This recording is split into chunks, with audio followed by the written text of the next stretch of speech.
සුබ දවසක් හැමෝටම පහන් සිත YouTube channel එකත් එක්කන් එකතු වෙලා ඉන්න ඔයගොල්ලන්ට මේ දවස්වල මම නිවාඩු සම්බන්ධයෙන් තමයි කතා කරන්නේ. අපි මීට කලින් වීඩියෝ දෙකක් කතා කරලා තියෙනවා නිවාඩු සම්බන්ධයෙන්. ඒ වීඩියෝ දෙක බලන්න බැරි වුණු කෙනෙක් ඉන්නවා නම් ඒ දෙක අනිවාර්යයෙන්ම බලන්න. ගොඩාක් වැදගත් තොරතුරු ඉතාමත් සරලව පැහැදිලි කරලා තියෙනවා. ඉතින් අපි අද තුන්වෙනි වීඩියෝ එක නිවාඩු සම්බන්ධ. මොකද නිවාඩු ගැන ලොකු මාතෘකාවක්, ඒ කියන්නේ ලොකු පරිච්ඡේදයක්. එතකොට මේක විභාගයට අනිවාර්යෙන් විභාග ප්‍රශ්න පත්‍ර වලට එනවා. ඉතින් ඒක නිසා අනිවාර්යෙන් මේ කොටස් නිවැරදිව පැහැදිලිව අවබෝධ කරගන්න. ඉතාමත් පහසුවෙන් විභාගයට මුහුණ දෙන්න පුළුවන්කම ඔයාලට ලැබෙනවා. අද අපි කතා කරන්නේ නිවාඩු වල හිලව් නිවාඩු සම්බන්ධයෙන් මුලින්ම අපි කතා කරමු.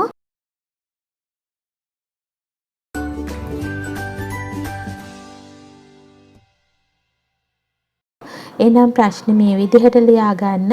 හිලව් නිවාඩු ලබා දීම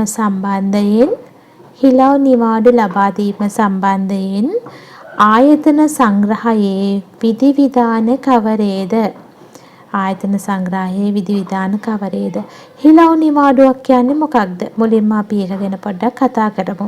ගොඩාක් දෙනෙක් දන්නවා හිලව් නිවාඩු කියන්නේ මොකක්ද කියලා. හැබැයි නිවැරදි උත්තරයක් ලියන්න ඔයාට ඒ දන්න කරුණු ප්‍රමාණවත් මදි කියලා මම හිතනවා. ඉතින් ඒක නිසා ගොඩාක් පැහැදිලිව විස්තරාත්මකව මේ දේ ඉගෙන ගත්තොත් ඔයාට විභාගෙට මේක මතක තියෙනවා. ඒ මතක තියාගන්න පුළුවන් සරලම විදිහට තමයි කියලා දෙන්නේ. ඉතින් ඒක නිසා නිවැරදිව ස්කිප් කරන්නේ නැතුව අහන්න. එතකොට ඔයාට ඒක පැහැදිලිව තේරුම් ගන්න පුළුවන්කම තියෙනවා. අපි මුලින් බලමු මේ මොනවාද හිලව් නිවාඩු කියන්නේ. නිලධාරියෙකු කිසියම් රජයේ නිවාඩු දිනයක හෝ සතියේ විවේක දිනයක රාජකාරී කටයුතු කිරීමෙන් එම තමා වැඩ කරපු දිනය වෙනුවෙන් ඉදිරි කාල සීමාවකදී නිවාඩුවක් ලබා ගැනීමට පුළුවන්. මේක දේශීය නිවාඩුවල අනියම් නිවාඩුවක් එක්ක විවේක නිවාඩුවක් එක්ක උනත් ලබා ගන්න පුළුවන්. අපි පොඩ්ඩක් පැහැදිලි කරගමු මේ කාරණාව.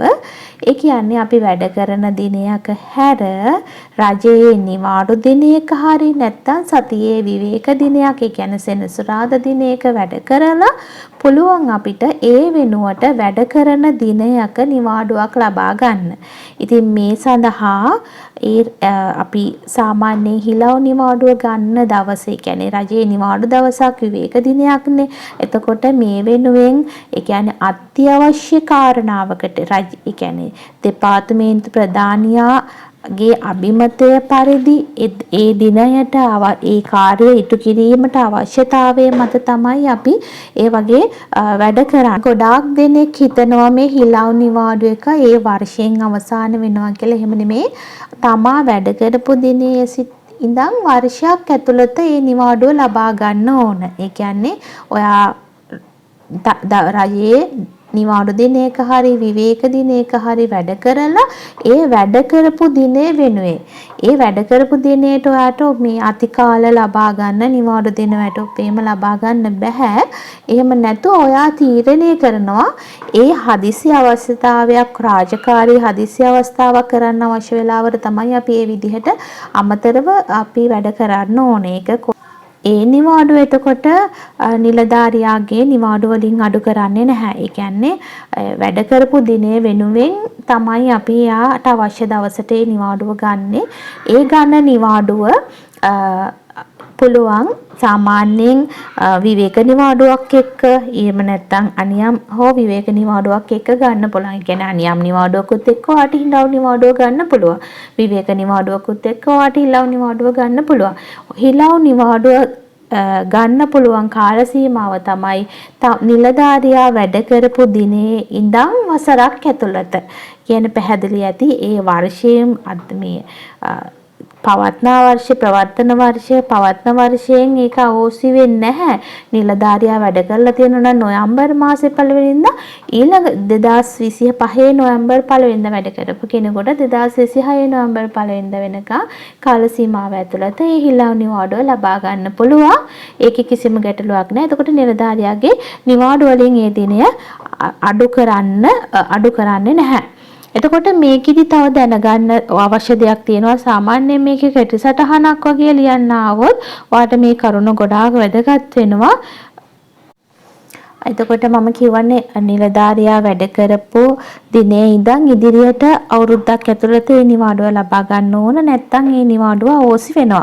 ඒ වගේම තමයි අනියම් හෝ විවේක නිවාඩුවක් සමග හිලව් නිවාඩුව ලබා ගන්න පුළුවන් දේශීය. හැබැයි පිටරටකට ඒ කියන්නේ මේ රටින් පිටගත කරන නිවාඩු වලට හිලව් නිවාඩු ලබා ගන්න හැකියාවක් නැහැ. ඒ වගේම තමයි මේ හිලව් නිවාඩු තීම රජයට කිසිම වියදමක් දැරීමට සිදු නොවන බවටත්, ඒ වගේම සාමාන්‍ය වැඩ කටයුතු දෙපාර්තමේන්තුවල සාමාන්‍ය වැඩ කටයුතු වලට බාධාවක් නොවන බවටත් දෙපාර්තමේන්තු ප්‍රධානියා වග බලා ගන්න ඕනේ. කියන්නේ ඒ වෙනුවෙන් අනවශ්‍ය විදිහේ රජයට අමතර වියදමක් දැරීමට සිදු නොවිය යුතුයි මේ වැඩ කරන අමතර දවස. කියන්නේ ඒ හිලව් නිවාඩුව ලබා ගන්න වැඩ කරන අමතර දවස බාධාවක් නොවිය යුතුයි. ඒ කියන්නේ රජයට අමතර වියදමක් දැරීමට සිදු නොවන කාරණයක් බවට පත් වෙන්න ඕනේ. කියන්නේ සාමාන්‍යයෙන් ඒක ඔයාට තේරෙන විදිහට අවබෝධ කරගන්න මේ හිලව් නිවාඩුව අපිට ඇත්තටම ආයතන ප්‍රධානියාගේ අභිමතයේ පරිදි තමයි අපිට ගන්න පුළුවන්කම තියෙන්නේ. ඔයාට අවශ්‍ය වෙලාවට සෙනසුරාදා හෝ නිවාඩු ඉරිදා හෝ නැත්නම් පොයේ දවසක වැඩ කරලා ඒ දවස වෙනුවෙන් මට හිලව් නිවාඩුවක් දෙන්න කියන්න බෑ. හේතුව තමයි ඔයා අත්‍යවශ්‍ය රාජකාරියක් හින්දා තමයි ඔයා මේ නිවාඩු දිනේ වැඩ කරන්නේ. ඒ වගේම තමයි ඔයා හිලව් නිවාඩුව ලබා ගන්න දවසෙත් ඔයාට ඔයාගේ නිවාඩුව ලබා ගන්න ආයතන ප්‍රධානියාගේ අනුමැතිය අවශ්‍යයි. ඒ කියන්නේ අනුමැතිය කියන්නේ එයාට සුදුසුද ඔයා ඒ කාලේ කියන්නේ හොඳ. ඔයාට සාමාන්‍යයෙන් හිලව් නිවාඩුව දෙන්න. මොකද නිවාඩු කියන්නේ නිවාඩු බලධාරියා තීරණය කරන්න පුළුවන් ඒක සුදුසුද නැද්ද කියලා. ඔයාගේ අයිතිවාසිකමක් විදිහට නිවාඩුව ගන්න බෑනේ. එතකොට ඔයාට ඉල්ලීම් කරන්න පුළුවන් ඒ නිවාඩුව පිළිබඳ කිසිම ගැටලුවක් නිවාඩුව ලබා ගන්න සහ වැඩ කරන දවස් දෙකම ඒ කියන්නේ රජයට අමතර වියදමක් දැරීමට නැත්නම් පාඩුවක් සිදු වෙන ආකාරයෙන් මේ නිවාඩුවක ලබා ගන්න ඔයාට හැකියාව නැහැ. අන්න ඒ කරුණ ටික මතක තියාගන්න ඕන. ඔයාට මේ විදිහට උත්තරයක් මේකට ලියන්න පුළුවන්. රජයේ නිවාඩු දිනයක් හෝ විවේක දිනයක රජයේ නිවාඩු දිනයක හෝ විවේක දිනයක වැඩ කර ඒ වෙනුවට ලබාගත හැකියි. මේ කියද්දි මට තව දෙයක් පැහැදිලි කරන්න ඕන. ඔයා වැඩ කරන පැය ගානට ඔයා පැය සාමාන්‍යයෙන් ඔයා වැඩ කරන සම්පූර්ණ අපේ වැඩ කරන පැය ගාන කවර් වෙන්න ඕන වගේම වැඩ කරන කාල සීමාව තුළ. ඒ කියන්නේ අපි රාජකාරිය යෙදෙන කාල සීමාව තියෙනවානේ. සාමාන්‍යයෙන් වැඩ කරන කාලයක් තියෙනවානේ. අන්නේ කාල සීමාවට තමයි මේ කාලේ අයත් වෙන්නේ. මම හිතනවා පැහැදිලි ඇති කියලා මම ඒ කියන්න හදපු කාරණාව. ඒ කියන්නේ අපි සාමාන්‍ය නිලධාරියෙක් වැඩ කරන අපි කාල සීමාවක් තියෙනවානේ 8යි කාලේ ඉඳන් 4යි කාලේ වෙනකන්. අන්න මේ කාලය තුල වැඩ කරලා තමයි ඔයාට හිලව් නිවාඩුව ගන්න පුළුවන්. ඒකත් පැහැදිලිව මතක තියාගන්න. දෙවෙනි කාරණාව විදිහට ලියාගන්න. වැඩ කළ දිනයේ සිට වර්ෂයක කාලයක් ඇතුළත වැඩ කළ දිනයේ සිට වර්ෂයක කාලයක් ඇතුළත ලබාගත යුතුය. නැතහොත් අවෝසි වේ. ඒ කියන්නේ ඔයා වර්ෂයක් ඇතුළත ලබා ගන්න ඕනේ. නැත්නම් ඒ හිලව් නිවාඩුව අවුස් වෙලා යනවා. නිවාඩු දිනයේ සත්‍ය ලෙස වැඩ කරන ලද කාලයට පමණක් හිලව් නිවාඩු ලබාගත හැකිය. හිලව් නිවාඩු ලබා දීමෙන් රජයට අමතර වියදමක් දැරීමට සිදු නොවන බවටත් රාජකාරියට බාධාවක් නොවන බවටත් ආයතන ප්‍රධානියා වග බලාගත යුතුය. මෙරට ගත කරන අනියම් විවේක නිවාඩු සමග හිලව් නිවාඩු ලබාගත හැකි. නමුත් මෙරටින් පිටගත කරන කිසියම් ආකාරයක නිවාඩුවක් සමග හිලව් නිවාඩු ගත නොහැකිය. මේ කාරණා ටික මේ විදිහට පැහැදිලිවම ඔයාට ලියන්න පුළුවන් නම් සාර්ථක පිළිතුරක් ඔයා සැපයවා වෙනවා. ඉතින් උපරිම ලකුණු ලබා ගන්න පුළුවන්. ඉතින් මම පැහැදිලි කරේ මේක ඔයාට හොඳට මතක තියෙන්න ඕන නිසා හිලව් නිවාඩු සම්බන්ධයෙන් ඕනම ප්‍රශ්නයකට ඔයාට උත්තර ලියන්න එතකොට පුළුවන්කම තියෙනවා. මම හිතනවා ගොඩාක් පැහැදිලි කියලා ඒ ප්‍රශ්නේ. අපි ඒක නිසා ඊළඟ ප්‍රශ්නේ කතා කරමු. අපි මේ කාරණාව බලමු. මොකද අපි විවේක නිවාඩු ගැන කතා කරා. සාමාන්‍යයෙන් නිලධාරියෙකුට එක් අවුරුද්දක උපරිම නිවාඩු 24ක් විවේක නිවාඩු ලබා ගන්න පුළුවන්. හැබැයි මෙතනදී මට කතා කරන්න බැරි වුණා. ඒ කියන්නේ සතියේ දින 7ම වැඩ කරන්න නියම වෙච්ච නිලධාරීන් ඉන්නවනේ. ඒ කියන්නේ එයාට සෙනසුරාදාද අපිට සෙනසුරාදා විවේක නිවාඩුවක් තියෙනවා, රජයේ නිවාඩු දිනයක් තියෙනවා. සතියේ දින 7ම වැඩ කරන්න නියම වෙච්ච නිලධාරීන් විදිහට වෛද්‍ය නිලධාරීන්, හෙදියන්, පොලිස් නිලධාරීන්, බන්ධනාගාර නිලධාරීන් වගේ අයට සතියේ දින 7ම වැඩ කරන්න ඕන. අන්න ඒගොල්ලොන්ට විවේක නිවාඩු උපරිම දින 28ක් ලබා ගන්න පුළුවන්. ඒක කාරණාව මතක තියාගන්න. කිරි ප්‍රශ්න වලට එන්න පුළුවන්. විවේක නිවාඩු 28ක් හිමි නිලධාරීන් කවුද? එහෙම නැත්නම් සතියේ දින 7ම වැඩ කරන නිලධාරීන් කවුද? ඔවුන්ට හිමි විවේක නිවාඩු මොනවද? ඒ වගේ ප්‍රශ්නයක් ඇහෙන්න පුළුවන්. ඒක නිසා ඒ කාරණාව මතක තියාගන්න. සාමාන්‍යයෙන් නිලධාරියෙකුට විවේක නිවාඩු 24ක් හිමි. නමුත් සතියේ දින 7ම වැඩ කරන නිලධාරීන් ඉන්නවා. ඒ කියන්නේ වෛද්‍යවරු, හෙදියන්, වන්දනාගාර නිලධාරීන් සහ පොලිස් නිලධාරීන් වගේ මේ වගේ පිරිසට විවේක නිවාඩු 28ක් හිමි. ඒ කාරණාවත් මතක තියාගන්න. හරි. එතකොට ඊට අමතරව සාමාන්‍ය විවේක නිවාඩු වල අපි දැනගන්න ඕන තවත් කාරණා කීපයක් ගැන අපි චුට්ටක් බලමු. අවුරුදු 2ක සමුච්චිත නිවාඩු. ඒ කියන්නේ නිවාඩුව ලබා ගන්න අවුරුද්දේ මේ අවුරුද්ද කියනකො 2025 අවුරුද්දේ යාට නිවාඩු 24ක් හිමි. ඊට පස්සේ යාට ගිය අවුරුද්දේ යාට තියෙනවා නම් නිවාඩු ඒ නිවාඩුව ගන්න පුළුවන් එයාගේ අවශ්‍යතාවයක් මත. විවේක නිවාඩු තියෙනවා නම් ඒ කියන්නේ 2025 යා අනියම් නිවාඩු 21යි විවේක නිවාඩු 24යි දෙකම අරගෙන ඉවරයි. ඊට පස්සේ යාගේ මොකක් හරි අවශ්‍යතාවයක් තියෙනවා. ඊට පස්සේ ගිය අවුරුද්දේ කියන්නේ 2024 යා විවේක නිවාඩු එකක්වත් අරගෙන නැහැ. එතකොට මෙයාට පුළුවන් ඒ සමුචිත නිවාඩු ඒ කියන්නේ ගිය අවුරුද්දේ නිවාඩු පාවිච්චියට ගත්තේ නැති ඉතිරි වෙලා තියෙන විවේක නිවාඩු ප්‍රමාණය ලබා ගන්න ඌට පුළුවන්. ඒ කියන්නේ උපරිමම දින 24ක් ලබා ගන්න පුළුවන්. එහෙම බලනකොට වර්ෂයක් තුල උපරිම විවේක නිවාඩු 48ක් ලබා ගන්න නිලධාරියෙකුට පුළුවන්කම තියෙනවා. ඒ කියන්නේ මේ අවුරුදු 24යි ගිය අවුරුද්දේ 24ම තියෙනවා නම් ඒ 24ම උනත් ගන්න පුළුවන්කම තියෙනවා. ඒ වගේම තමයි නිවාඩුව දැන් අපි හිතන්නකො ගත කරන්නේ පිටරටක කියලා. එතකොට ඒ පිටරටක නම් නිවාඩුව ලබා ගන්න අවුරුද්දේ ඒ කියන්නේ 2025 ඔන්න අපි නිවාඩුව ගන්නවා පිටරටක නිවාඩුවක් සඳහා. ඒ කියන්නේ විදේශගත නිවාඩුවක්. එතකොට මේ අවුරුද්දේ ඔයා ගන්නවා ඒ දින 24 ගන්න පුළුවන්. ඒ වගේම තමයි ඊට කලින් අවුරුදු දෙකෙත් යන අවුරුදු 3ේම ඒ කියන්නේ අවුරුදු 3 සමුචිත නිවාඩු ලබා ගැනීමට ඔහුට ඉඩ දෙන්න පුළුවන් ආයතන ප්‍රධානියෙකුට. ඒ කියන්නේ උපරිම වශයෙන් දින 72ක් ලබා ගන්න පුළුවන්. ඒ කියන්නේ මේ අවුරුද්දේ තව අවුරුදු 2ක කියලා මේ අවුරුදු 3කම නිවාඩු ගන්න පුළුවන්. මේ අවුරුද්දේ සහ 2024 2023 වගේ අවුරුදු 3කම නිවාඩු විවේක නිවාඩු ලබා ගන්න පුළුවන්. එයාගේ ඉතිරි වෙලා තියෙනවා නම් ඒ අනුව පිටරටක නිවාඩුවක් ගත කරනවා නම් වර්ෂයක් තුල උපරිම නිවාඩු 72ක් ලබා ගන්න පුළුවන්.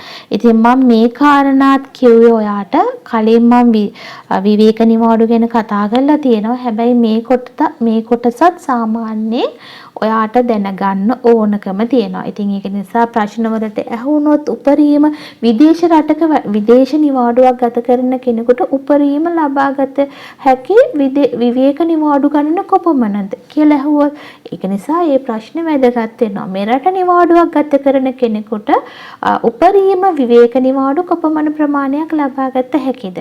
ඉතින් ඒ වගේ එතකොට 48යි. ඒ විදිහට කෙටි ප්‍රශ්න වගේ අහලා තිබුණොත් ඔයාට ඒ දේවල් ඇත්තටම දැනගන්න එක වැදගත් වෙනවා. ඉතින් ඒක නිසා තමයි මම මේ ටික කතා කරේ. ඊට අමතරව අපි මේ ප්‍රශ්නේ දැන් ලියා ගන්න. මේකත් විවේක නිවාඩු සම්බන්ධයෙන්මයි. සාමාන්‍යයෙන් විවේක නිවාඩු වලට හිමිකම් ලැබීමට සාමාන්‍යයෙන් විවේක නිවාඩු වලට හිමිකම් ලැබීමට නිලධාරියෙක් යම් කිසි වසරක කොපමණ කාලයක් වැඩ කළ යුතුද? අපි කලින් ඇහුවා නවක නිලධාරියෙකුට. ඔයගොල්ලන්ට මතක ඇති කලින් වීඩියෝ එකේ අපි කතා කරා නවක නිලධාරියෙකුට අපි කිව්වා මාස 9ක් එයා සම්පූර්ණ කරන්න ඕන විවේක නිවාඩු ලබා ගැනීමට.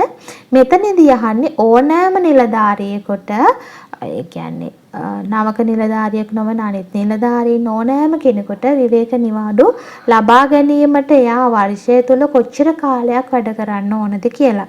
ඒකට ලියා ගන්න මාස 3ක්. ඊට පස්සේ මේකෙත් අර වගේම තමයි අපි කලින් කතා කරේ නවක නිලධාරියෙකුට අපි මාස 9ක සම්පූර්ණ කරන්න එපා සේවා කාලයේ විවේක නිවාඩු ලබා ගන්න. ඒත් එයාට යම්කිසි අවස්ථාවක හදිසි අවස්ථාවක නිවාඩුවක් ලබා දෙන්න පුළුවන් කියලා අපි කතා කරන්නේ. මම ඒක ආපහු කතා කරන්න යන්නේ නැහැ. මෙතනදී අපි කතා කරන්නේ සාමාන්‍යයෙන් නිලධාරියෙකුට විවේක නිවාඩුවක් හිමි වෙන්නේ වසර තුල මාස 3ක්වත් සම්පූර්ණ කරන්න ඕන. හැබැයි යාට පුළුවන් මාස 3 සම්පූර්ණ කිරීමට පෙර නිවාඩුවක් අවශ්‍ය කෙනෙක් ඉන්නවා නම් එයාගේ අවශ්‍යතාවය බලලා ආයතන ප්‍රධානියාට නිවාඩු අනුමත කරන්න පුළුවන්. ඒ කියන්නේ යම්කිසි විදිහකට ඒකෙන් අදහස් කරන්නේ එයා සේවය කර ඇති එක් මාසය වෙනුවෙන් වාර්ෂික නිවාඩුවෙන් 3න් 1 බැගින් අනුපාතික නිවාඩු ලබා දෙන්න පුළුවන්. අපි කතා කරා කලින් අනුපාතික නිවාඩු ගැන නවක නිලධාරියෙකුට. මෙතනදී 3න් 1 බැගින් එයාට අනුපාතික නිවාඩු ලබා දෙන්න පුළුවන්. එයා ජනවාරි මාසේ සම්පූර්ණයෙන්ම එයා වැඩ කරනවා. එතකොට මෙයා ඒ කාලය ඇතුළත එයාගේ අනියම් නිවාඩු ටික සියල්ලම ලබාගෙන ඉවරයි. එතකොට මෙයාට ඇත්තටම මෙයාට අසනීපයක් හරි මොනවා හරි පෞද්ගලිකව ලොකු අවශ්‍යතාවයක් තියෙනවා නිවාඩුවක් ගන්න. එතකොට එයා ජනවාරි මාසෙම වැඩ කරා නම් අනුපාතික වශයෙන් එයාට නිවාඩු ලබා දෙන්න ආයතන බලධාරියෙකුට පුළුවන්. එතකොට ජනවාරි මාසෙම එයා වැඩ කරා නම් 3න් 1ක් කියන්නේ එයාට දින 8ක නිවාඩුවක් ලබා ගන්න පුළුවන්. ඊට පස්සේ දින 8 ඇවිල්ලා එයාට පෙබරවාරි මාසයේ ආයෙ වැඩ කරලා ආයෙ පුළුවන් මේ 3න් 2ක් ගන්න. ඒ කියන්නේ කලින් 8ක් ගත්තා ආයෙ තව 8ක් ගන්න පුළුවන් පෙබරවාරි මාසයේ ආයෙ වැඩට ඇවිල්ලා. ඊට පස්සේ පෙබරවාරි මාසයේ වැඩ සම්පූර්ණ කරාට පස්සේ එයාට දින 8ක් ගන්න පුළුවන්. ඊට පස්සේ මාර්තු මාසෙත් සම්පූර්ණ කරාට පස්සේ එයාට දින 24 වුණත් ගන්න පුළුවන්කම තියෙනවා. ඉතින් එතකොට යාට අප්‍රේල් මාසෙ වෙනකොට දින 24ම වුණත් ගන්න පුළුවන්කම තියෙනවා. මම හිතනවා ඒක පැහැදිලි ඇති කියලා. අපි මෙහෙම ලියා ගමු. සාමාන්‍යයෙන් මාස 3ක කාලයක් එහෙත් යම්කිසි හදිසි අවස්ථාවක් මත එම නිලධාරියාගේ එක් මාසය වෙනුවෙන් වාර්ෂික නිවාඩුවෙන් 3න් 1 බැගින් අනුපාතික නිවාඩු ලබා දීමට ආයතන ප්‍රධානියෙකුට හැකියාව තියෙනවා. ඉතින් මම හිතනවා විවේක නිවාඩු ගැන හොඳ පැහැදිලි අවබෝධයක් හම්බුණා කියලා. මට කලින් කතා කරන්න බැරි වෙච්ච පොඩි කොටස් කීපයක් තිබුණා. ඒ ටික දැන් අපි මේ මාතෘකාවේ මේ වීඩියෝ එකෙන් අපි සාකච්ඡා කරා. එතකොට හිලව් නිවාඩු ගැන අපි මුලින් කතා කරා. ඊට පස්සේ විවේක නිවාඩු වල වාට වැදගත් කොටස් කීපයක් කතා කරා. අපි එනම් බලමු ඊළඟ ප්‍රශ්නෙට යන්න. හරි, ඊළඟ ප්‍රශ්නේ ලියා ගන්න. හදිස්සි අනතුරු නිවාඩු හිමිකම සහිත නිලධාරීන් කවරහුද? හදිස්සි අනතුරු නිවාඩු ලබා දිය හැකි අවස්ථා කවරේද?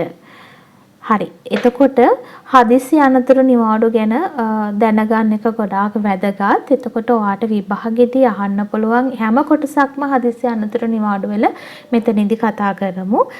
මෙතන මුලින්ම අහනවා හදිසි අනතුරු නිවාඩු හිමිකම තියෙන්නේ මොන නිලධාරීන්ටද කියලා. මෙතන ආයතන සංග්‍රහයේ සඳහන් කරලා තියෙන්නේ ස්ථීර හමුදා නිලධාරියෙකු නොවන ස්ථීර සේවයේ ස්ථීර රජයේ ස්ථීර සේවය ඕනම නිලධාරියෙකුට අපි පත්වීමක් දෙනකොට ඔබගේ පත්වීම ස්ථීරයි විශ්‍රාම වැටුප් සහිතයි එම විදිහට දාලා තියෙනවනේ. ඒ වගේ ස්ථීරයි කියන්නේ අනියම් ඒ වගේ සේවකයෝ නෙමේ ස්ථීර නිලධාරීන්ට. ඒ කියන්නේ ස්ථීර හමුදා නිලධාරියෙකු නොවන රජයේ නිලධාරියෙකුට හෝ අධිකරණ නිලධාරියෙකුට හිමි වේ. රජයේ නිලධාරියෙකුට ස්ථීර පත්වීමක් තියෙන රජයේ නිලධාරියෙකුට හෝ එහෙම නැත්නම් අධිකරණ නිලධාරියෙකුට මේ හදිස්සි අනතුරු නිවාඩු හිමිකම තියෙනවා. හමුදා නිලධාරියෙකු නොවන. ඒ කියන්නේ හමුදා නිලධාරීන්ට නැතුව නිකුත් රජයේ නිලධාරීන්ට සහ අධිකරණ නිලධාරීන්ට හිමි වෙනවා. එතකොට අපි බලමු මේ හදිස්සි අනතුරු නිවාඩු ලබා දිය හැකි අවස්ථා මොනවද කියලා. දැන් මේ අවස්ථා ගැන කතා කරනකොට ආයතන සංග්‍රහය ඉතා පැහැදිලිව දක්වලා තියෙනවා මේ අවස්ථා මොනවද කියලා. ඒක නිසා මම ආයතන සංග්‍රහයේ තියෙන විදිහටම මේ කරුණු කියලා දෙන්න. මේව පාඩම් කරගන්න. අමතක වෙන්න සරලව අයිඩියා එකක් ගන්න ඔළුවට සම්පූර්ණම මේ ආයතන සංග්‍රහයේ තියෙන පිළිවෙලටම මතක තියාගන්න. සාමාන්‍යයෙන් මේ හදිස්සි අනතුරු නිවාඩු ලබා ගන්න පුළුවන් මොන අවස්ථාවලද කියලා අහනවා. ඒ කියන්නේ අනතුරට ලක් වෙලා ඒ අනතුරට කොයි අවස්ථාවලද ඒ අනතුර සඳහා නිවාඩු ලබා දීමට හැකියාව තියෙන්නේ. ඒත් පළවෙනි කාරණාව තමයි නිලධාරියා රාජකාරිය ඉටු කිරීමේදී. එයා රාජකාරී කරන අවස්ථාවක අනතුරකට ලක් වුණොත් කියන කාරණාව විදිහට තමයි ඒක පැහැදිලි කරගන්න ඕන. රාජකාරිය ඉටු කිරීමේදී දෙවෙනි එක ඔහු රාජකාරී ඉටු නොකරන අවස්ථාවකදී උවද ඔහුගේ සාමාන්‍ය රාජකාරීවල විශේෂ සීමාව ඇතුළත වූ යම් ක්‍රියාවක් කිරීමේදී. ඒ කියන්නේ හිතන්නකෝ අපි ශේෂ්ත්‍ර රාජකාරී වගේ අන්න ඒ වගේ අවස්ථාවකදී. තුන්වෙනි කාරණාව තියෙනවා ඔහුගේ රාජකාරී කටයුතු ඉටු කිරීමෙහිලා යම් ක්‍රියාවක් කිරීමෙන් ප්‍රතිඵලයක් වශයෙන් යම් රාජකාරී කටයුත්තක් සම්බන්ධයෙන් දෙයක් කළා අන්න ඒකේ ප්‍රතිඵලයක් විදිහට හදිසි අනතුරක් වුණොත් ඊගව කාරණාව ඔහුගේ වාසස්ථානයේ සිට රාජකාරිය සඳහා වාර්තා කිරීම පිණිස සේවා ස්ථානය දක්වා හෝ රාජකාරියෙන් පසු ඔහුගේ සේවා ස්ථානයේ සිට වාසස්ථානය දක්වා හෝ යන ගමනකදී කෙටියෙන් කිව්වොත් ඔහු වාසස්ථානයේ ඉඳන් නිවසේ ඉඳන් රාජකාරියට සේවා ස්ථානයට එන අතරමඟ හෝ සේවා ස්ථානයේ සිට වාසස්ථානයට යන ආපහු යන ගමනකදී හෝ සිදුවෙච්ච අනතුරක් නම් ඊට පස්සේ සේවා ස්ථානයේ සිට රාජකාරී කටයුතු වල නිරත වීම සඳහා යන ගමනකදී සහ සේවා ස්ථානයට ආපසු එන ගමනකදී හෝ ඒ කියන්නේ යම් කිසි විදියකින් අපි බැහැර දාලා රාජකාරී කටයුත්ත සඳහා සේවා ස්ථානයෙන් බැහැරට යනවා.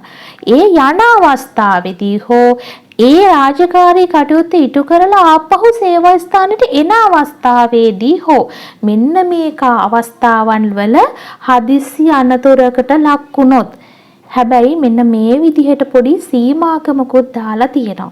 ඒ කියන්නේ ඒ විදිහට අනතුරක් වුණත් යම් නීතියක් හෝ දෙපාර්තමේන්තු නියමයක් හෝ රෙගුලාසියක් හෝ උල්ලංඝනය වෙන අයුරින් ක්‍රියා කිරීම නිසා ඒ කියන්නේ යම් කිසි නීතියක් උල්ලංඝනය කළා මේ අනතුර වුණා නම් දෙපාර්තමේන්තු නියමයක් උල්ලංඝනය කළා මේ අනතුර වුණා නම් යම් කිසි රෙගුලාසියකින් උල්ලංඝනය වෙන අයුරින් කටයුතු කරලා මේ අනතුර වුණා නම් කියන එක තමයි එතනින් අර්ථවත් වෙන්නේ.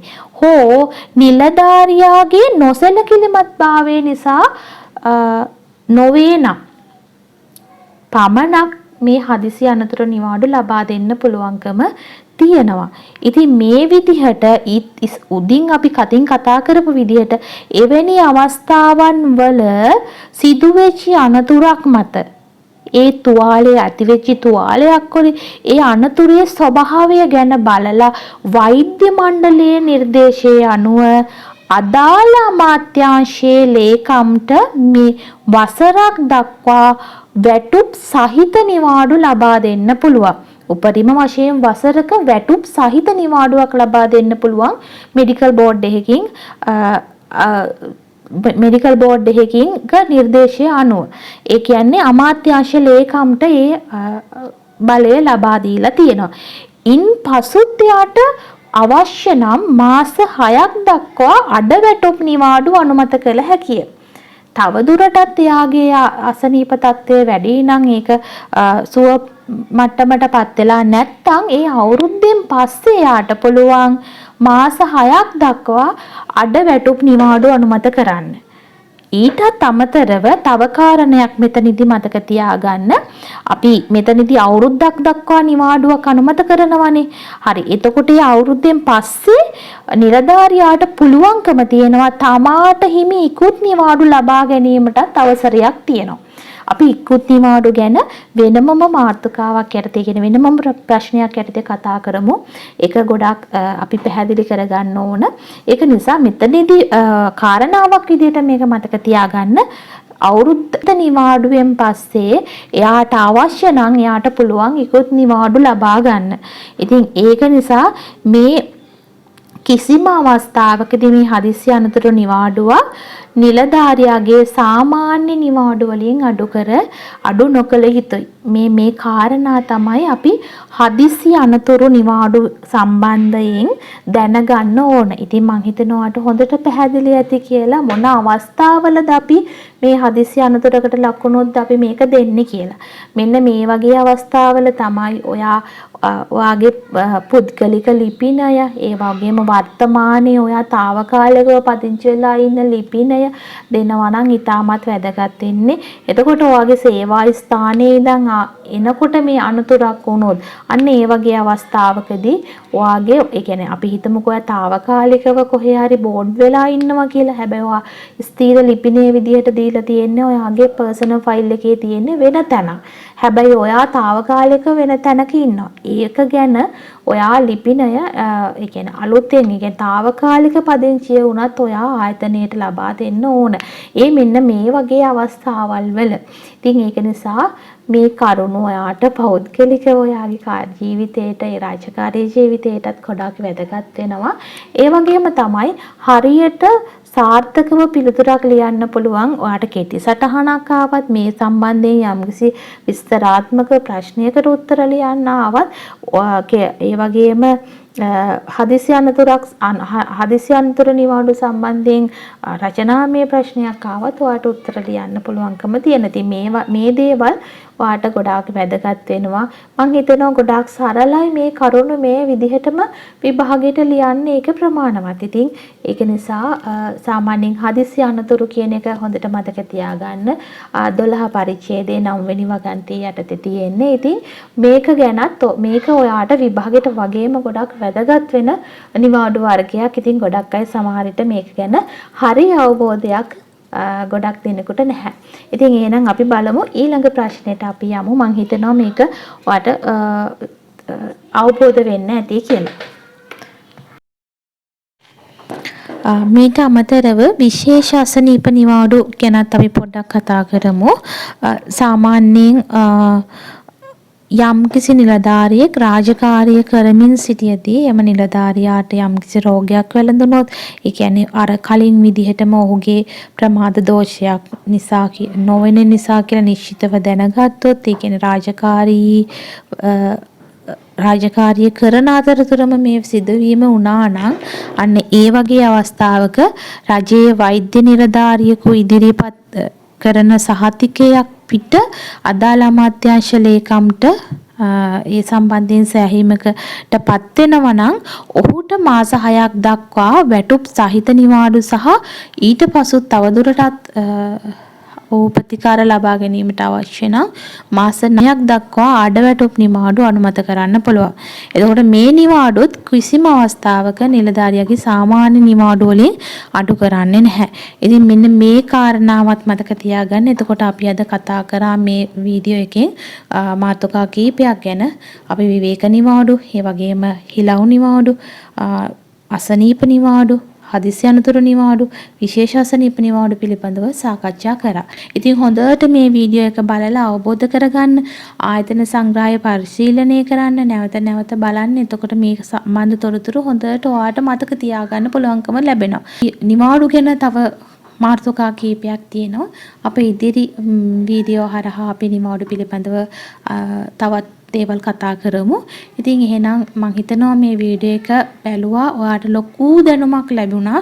ඒක සමහර විට ඔයාගේ රාජකාරී ජීවිතය තුළ ඔයා සමහර විට මේ තොරතුරු දැනගෙනම නැතුව ඇති. ඉතින් ඒක නිසා ලොකු අවබෝධයක් හොඳ දැනුමක් වටින කියන කරුණු පිළිබඳව මේ වීඩියෝ එක ඔයා සම්පූර්ණයෙන් බැලුවා නම් ඒ දැනුම ඔයාට දැන් හම්බෙලා තියෙනවා. ඉතින් ඒක නිසා ඉදිරි හැම වීඩියෝ එකක් එක්කම සම්බන්ධ වෙන්න නිවාඩු පරිච්ඡේදය සම්පූර්ණයෙන්ම අපි වීඩියෝ හරහා සාකච්ඡා කරනවා. ඉතින් ඒක ඔයාලට විභාගෙට වගේම ඔයාගේ රාජකාරී ජීවිතයටත් වැදගත් වෙනවා. ඉතින් එහෙනම් අපි තවත් ඒ වගේ වීඩියෝ එකකින් ඉක්මනින්ම හමු වෙමු. එහෙනම් ගිහින් එන්නම් හැමෝටම සුබ දවසක්.